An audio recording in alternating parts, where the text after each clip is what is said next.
Praise be to Allah, and prayers and peace be upon the Prophet Muhammad and his sanctified and dedicated companions, as well as all their followers till the Day of Judgment. In this video, we present a brief biography of the third Caliph Uthman ibn Affan Dhun Nurayn to extract lessons and examples from the sides of this unique character. His ancestry, family, and attributes. His full name is Uthman ibn Affan bin al-As bin Umayyah bin Abdul Shams bin Abd Manaf.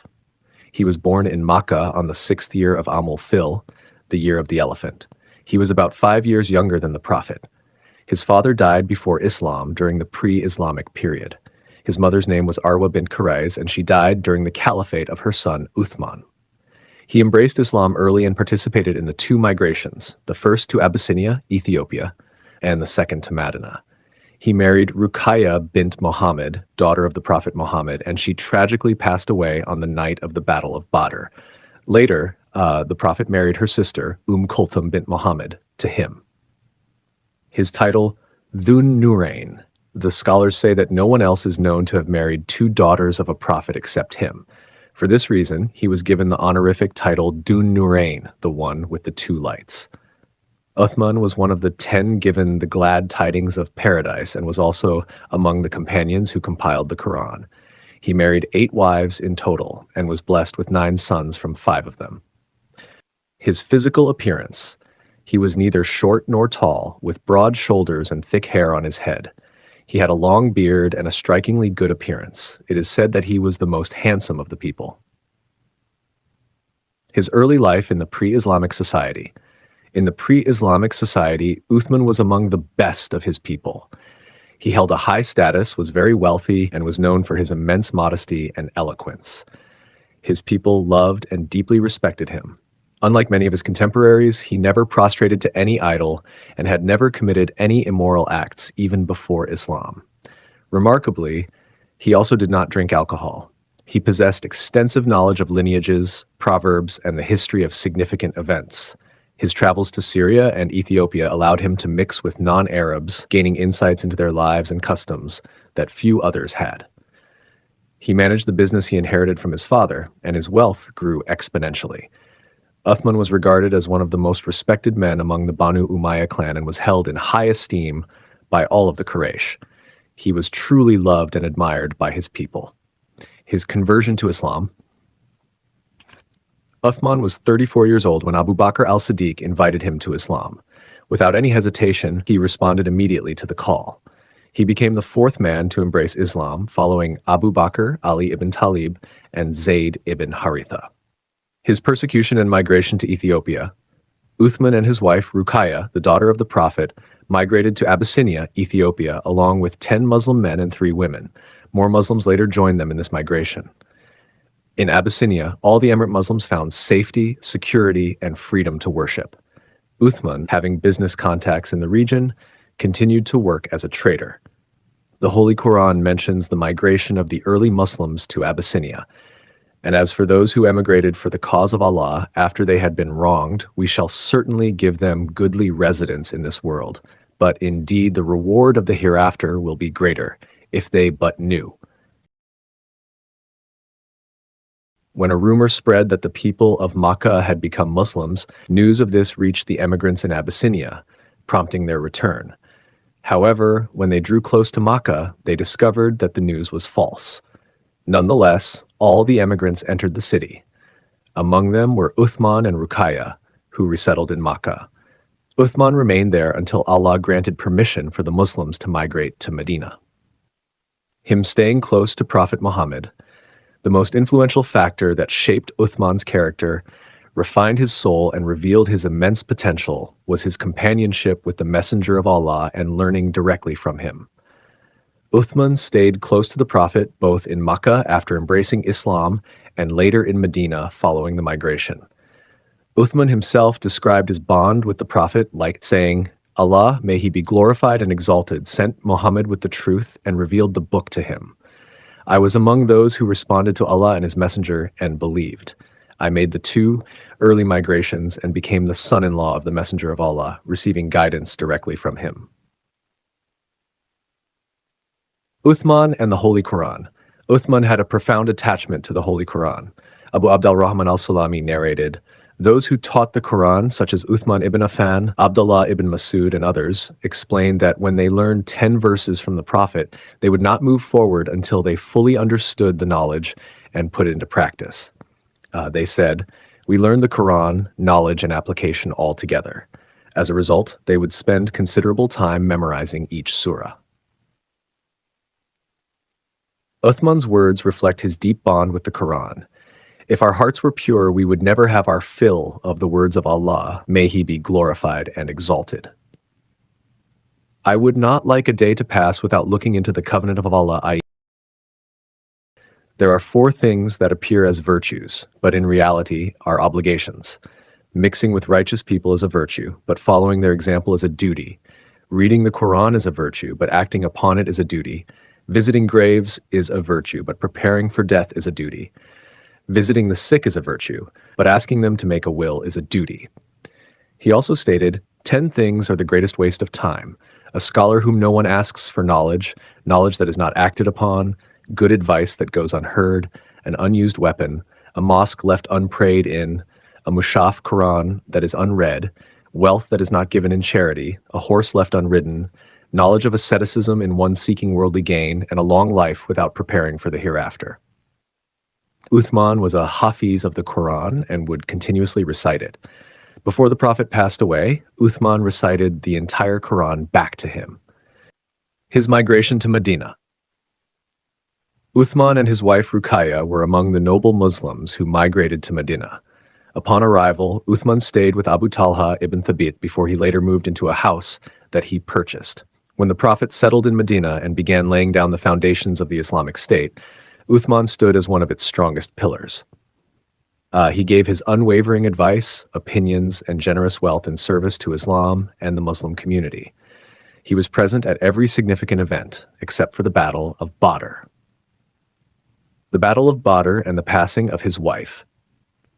When the Muslims prepared to confront the Quraysh at the Battle of Badr, Uthman's beloved wife Ruqayya, the daughter of the Prophet, was gravely ill and bedridden. Although Uthman was eager to join the battle, the Prophet directed him to stay behind and care for his ailing wife, saying, "You will receive the same reward and share of the booty as any one of those who participated in the Battle of Badr, if you stay with her." Uthman obeyed without hesitation, remaining at her side. Ruqayya's last moments were marked by a longing to see her father, who was at Badr. She passed away without that reunion, and Uthman, overwhelmed by grief, laid his beloved wife to rest in al-Baqi cemetery. When the Prophet returned victorious from Badr, he learned of Ruqayya's passing. Saddened, he went to her grave, praying for her forgiveness. His marriage to Kulthum and her passing. Following Ruqayya's death, the Prophet gave his second daughter, Kulthum, in marriage to Uthman in 3 AH. Kulthum's real name was Umayyah, and she was older than Fatima. Abu Hurairah narrated that the Prophet once announced, "O Uthman, Jibril has told me that Allah wants you to marry Kulthum for a dowry similar to that of Ruqayya and to treat her with the same kindness." In Jumada al-Akhira 3a, Uthman and Kulthum married. The Prophet visited them shortly afterward, asking his daughter, "O my daughter, how did you find your husband, Uthman?" She replied, "The best of husbands." Kulthum remained with Uthman until her passing in Shaban 9h. The Prophet led her funeral prayer. Grief-stricken, Uthman was visibly broken-hearted. The Prophet, witnessing Uthman's sorrow, comforted him, saying, "O Uthman, if we had a third one, we would give her in marriage to you." This demonstrates the profound love the Prophet held for Uthman and Uthman's unmatched loyalty and devotion. His contributions to the Islamic State. Uthman was among the wealthiest individuals blessed by Allah, and he used his wealth for noble causes in the path of Allah. His selfless generosity and willingness to give without hesitation became hallmarks of his life. He never feared poverty and was always among the first to step forward to support good causes. Among the most memorable examples of his generosity are: 1. When the Prophet arrived in Medina, the only fresh water available was from the well of Bir Rumah, and people were charged to access it.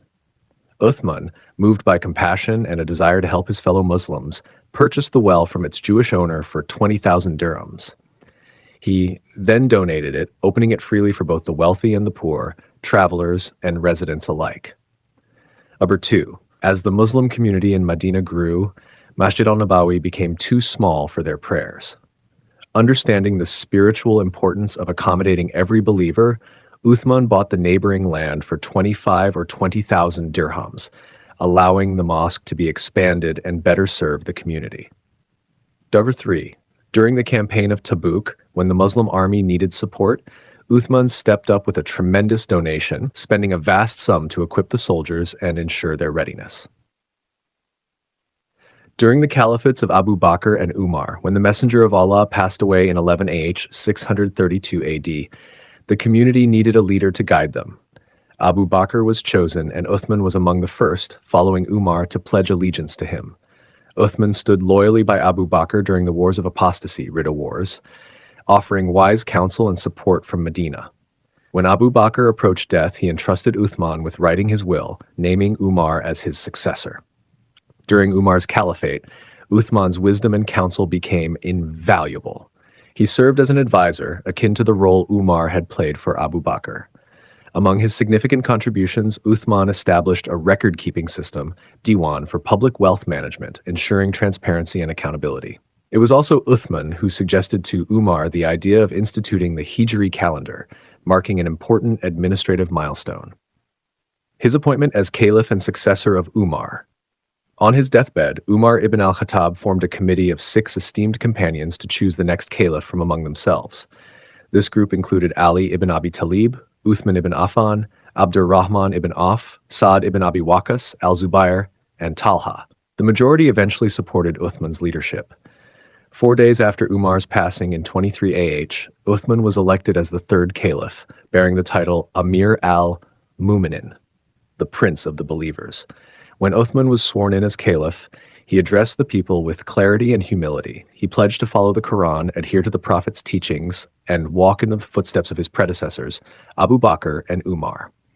He promised to rule with wisdom and forbearance, but made it clear that he would uphold justice and never waver in applying necessary punishments. Uthman cautioned against the allure of worldly wealth and warned that such temptations could lead to competition, resentment, and disunity among the believers. He sought to guide the community towards spiritual elevation and unity, away from material distractions. Highlights of his reign as Caliph.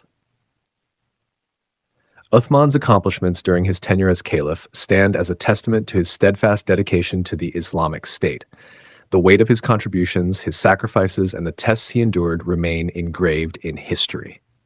Conquests. Uthman led the expansion of the Islamic State through remarkable conquests, extending the influence of Islam far and wide. His reign saw the conquests of Murro, Turkey, Alexandria, Armenia, Caucasus, Khorasan, Kerman, Sajistan, Africa, and Cyprus. These triumphs not only strengthened the Islamic State but also brought unity and stability to its people. Expansion of the Prophet's Mosque. As the Muslim community flourished, the existing space of Masjid al-Nabawi became insufficient for the worshippers.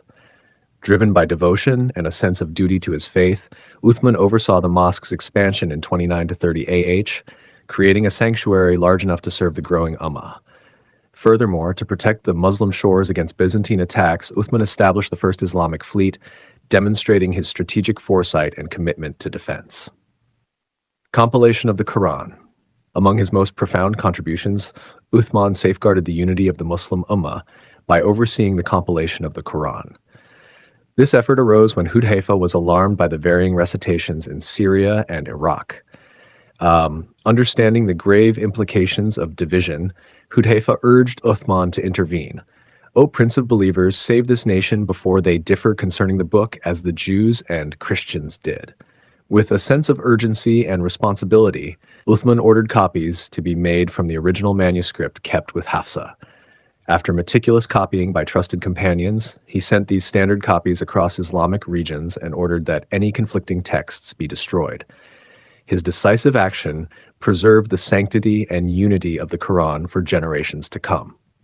Sedition. Towards the end of his reign, Uthman faced immense trials. The rapid expansion of the Islamic State and the influx of new Muslims led to instability and unrest. Enemies of Islam, led by malicious figures like Abdullah bin Saba, exploited this fragility, sowing seeds of discord and resentment.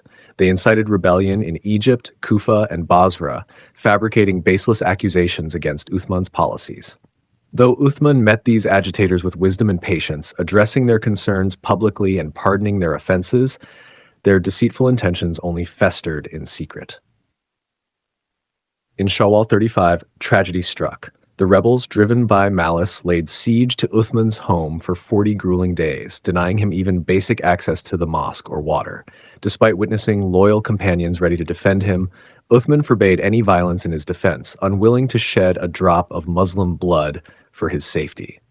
When the conspirators finally breached his home through a neighboring entrance, they attacked while he was reciting the Quran. His wife, Naila, tried valiantly to protect him, but they struck her, severing her fingers. With cruelty, they murdered Uthman, his blood spilling over the sacred words he had devoted his life to preserve. He was martyred on the 18th of Dhul Hijjah, 35 AH, 17 June, 656 AD, and was buried at al-Baqi in Medina.